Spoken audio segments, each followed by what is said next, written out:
Magandang hapon guys. Ngayon ay ipapaliwanag ko sa inyo ang lubricating system ng isang diesel power plant.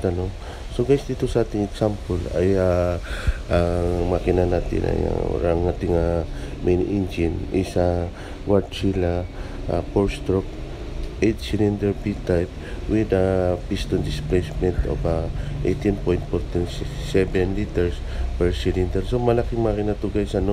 Bali ang diameter ng ating piston na almost nasa 3 meters siya guys. Malalaki talagang makina to guys, pang power plant talaga na malalaki, nasa 5 megawatts yung kanyang capacity ng bawat makina guys.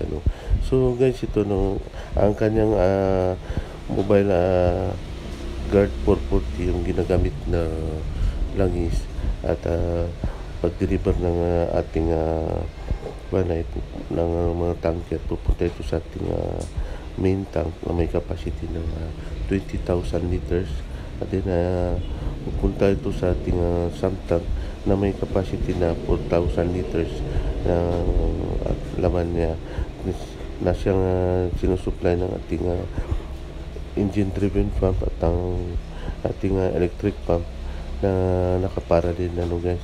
So before starting guys, start muna natin yung ating electric pump na siyang mag-pre-lubricate sa lahat ng internal parts ng ating engine guys. Then after that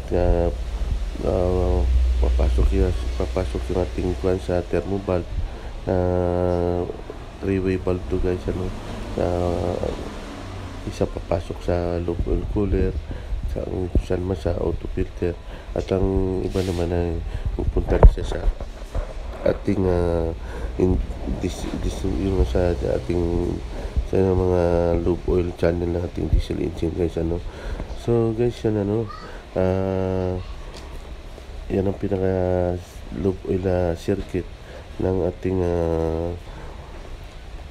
diesel engine. From sump tank, after while running na siya, ang magpipid ng ating lube oil sa ating engine parts ay yung engine driven pump na guys. Bali abang tumatakbo yung ating makina ay gumagana rin siya na yung ating engine driven pump via camshaft or chain guys.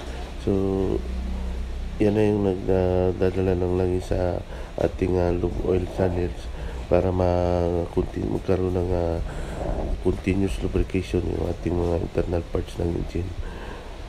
So guys, yan yan ang pinaka circuit ng ating lube oil sa ating makina.